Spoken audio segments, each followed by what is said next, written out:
If there's anything that recent years have sadly taught us, it's that diseases are an insidious and formidable enemy that can take you by surprise. Whether it's bacterial, a virus, a fungal infection, or even an unfortunate genetic mutation like cancer, Alzheimer's, or multiple sclerosis, sometimes dealing with a dangerous pathogen could leave you praying for a run-in with SCP-682 after all. At least getting devoured by a giant evil reptile is a quick death.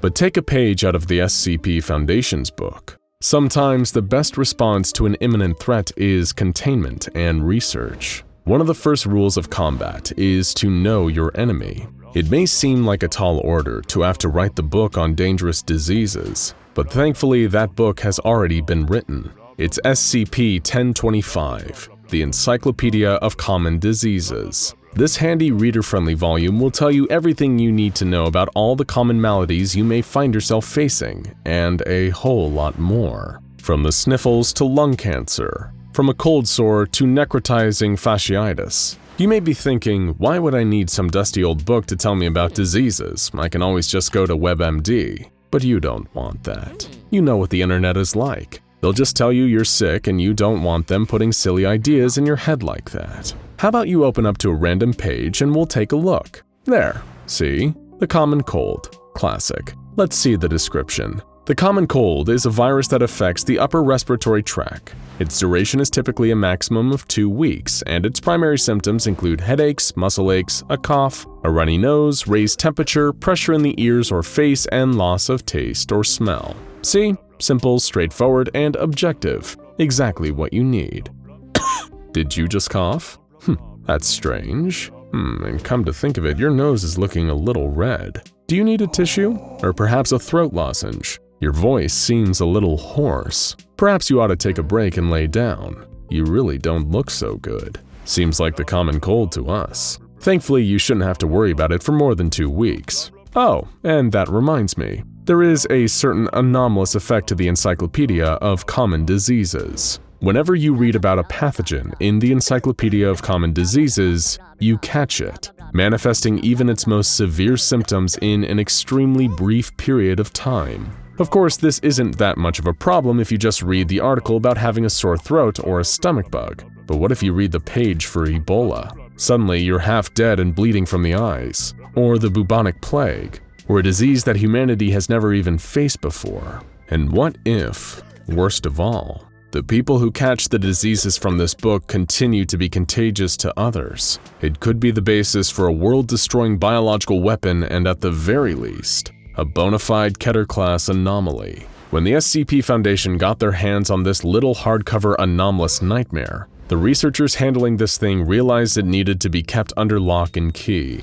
A new provisional site was created just to contain and research it without the risk of its anomalous effects starting an unstoppable global pandemic. The base was an isolated underground bunker, containing an even more high-security containment unit to store the book itself. A vault surrounded by at least 10 armed guards at any given time, rotated twice weekly, and checked for any infectious agents. There was even a powerful thermite bomb stored beneath the vault, set to go off and annihilate the entire chamber if the plausible risk of a containment breach was detected. It may seem insane to put in this many security failsafes for a simple anomalous book, but the SCP Foundation has dealt with dangerous books before. Take SCP-140, also known as an Incomplete Chronicle. This dangerous historical volume chronicles the living history of the Davites, an extinct culture of sadistic sorcerers closely tied to the mythos of the Scarlet King.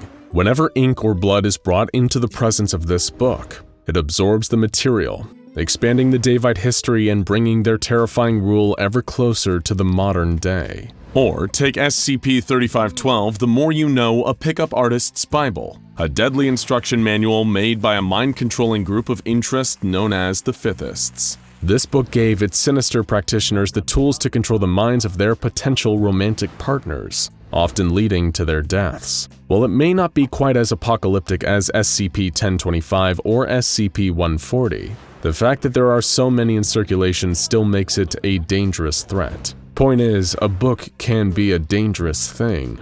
especially if its pages have the potential to unlock deadly diseases like SCP-1025. As you can expect with an infectious Keter-class anomaly of this magnitude, procedures around this one were rigorous. The site staff was a skeleton crew, observing strict quarantine procedures to prevent any potential infection from leaking out into the wider world. Research into the history of the book was inconclusive, despite a bevy of Foundation resources being poured into finding any worthwhile leads on the author or publisher of the book. Nothing.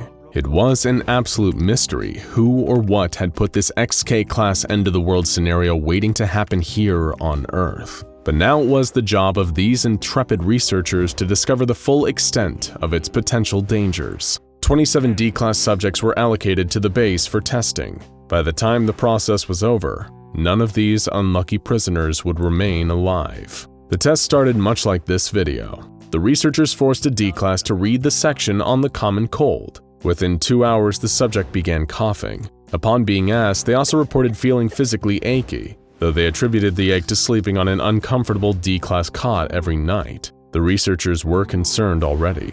The incubation period for the common cold, meaning the period a person is infected before showing active symptoms, can be as long as 3 days. 2 hours is unprecedented. Next, a D-class was told to read the section on chickenpox, a common childhood malady that can be considerably more dangerous in adulthood. Within an hour of being exposed, the D-class repeatedly scratched no less than 5 points on her body repeatedly. While she claimed that this was because of the itchy D-class jumpsuits, it was too eerily close to a symptom of chickenpox to be ignored. The medical history of this D-class also showed that she'd suffered chickenpox in childhood, suggesting that SCP-1025 infections have the power to override previous immunities. Next, things got a little more serious. They tested the section on lung cancer on a D-class with no family history of lung conditions. Not long after, the researchers noted that the D-class coughed an unusual number of times. Not only that, they picked up irregularities in the D-class's breathing that appeared to be characteristic of lung cancer.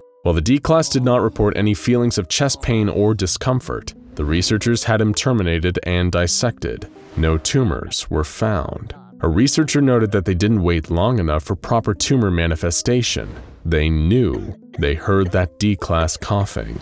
The researchers were so concerned by the results of the previous test, they repeated it exactly with another D-class, who they then observed over a period of 7 days to track tumor manifestation. Researchers made a note of an unusual amount of coughing and wheezing from the subject over this period of time. The D-class was then terminated and dissected. But surprise, surprise, no tumors. Researchers began to consider the frightening possibility that signs of SCP-1025-induced illnesses disappear after the victims die, meaning that a pandemic started by SCP-1025 would be impossible to properly track and respond to.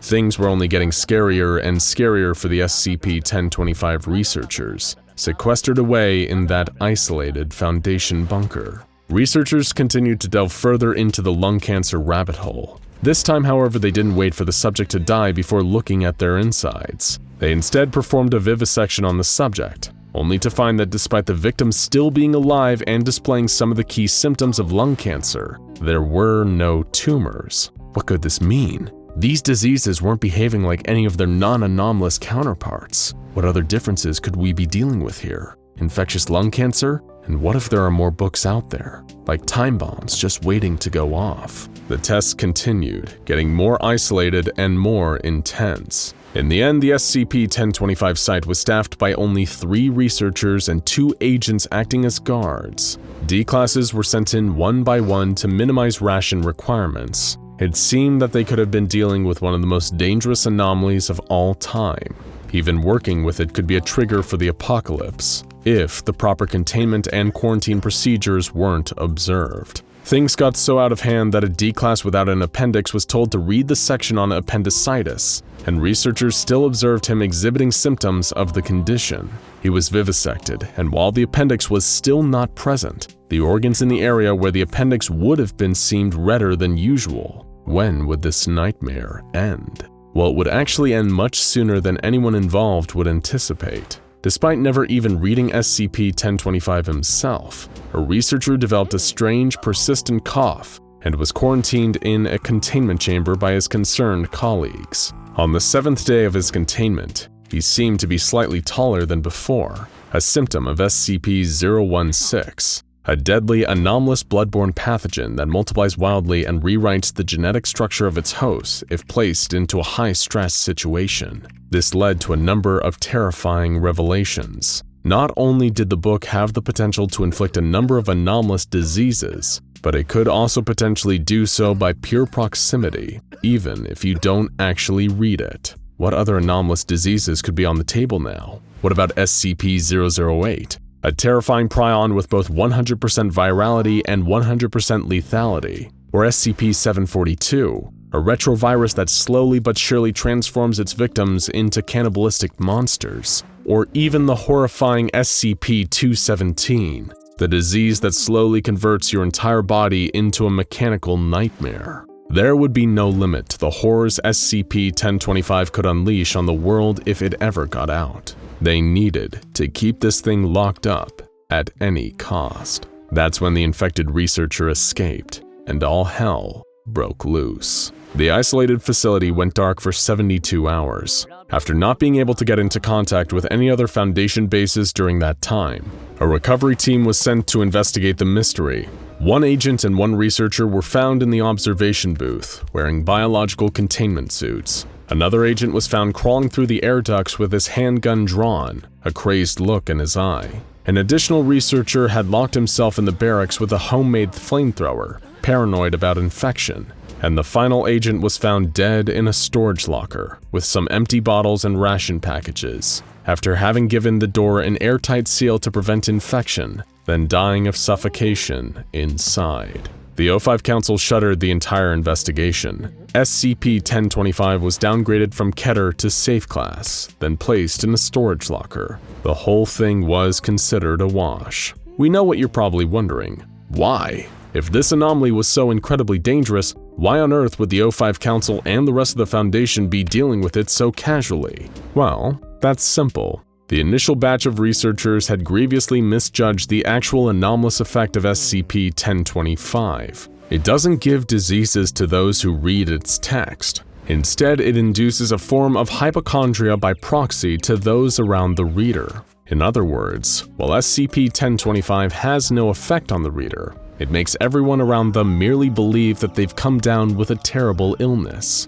The few members of staff in that isolated site had been killing and dissecting D-classes for no reason. In effect, they'd all effectively gone mad due to the anomalous effects of SCP-1025 and the paranoia induced by pressure and isolation. Much like your average hypochondriac, they warped the data to fit the worst possible outcome rather than the most mundane and likely. As an old medical expression goes, when you see hoof prints, think horses, not zebras. The entire thing had been a terrifying waste of time, money, and human life. So perhaps in the end, the Encyclopedia of Common Diseases is a lot more like WebMD than we thought. It's not nearly as useful as getting a consultation with an actual doctor, and, of course, it's liable to put some very strange ideas in your head. Now go check out SCP-2852 Sadistic Madman Party Crasher Cousin Johnny, and SCP-701 The Hanged King's Tragedy for more SCPs that'll drive you to madness.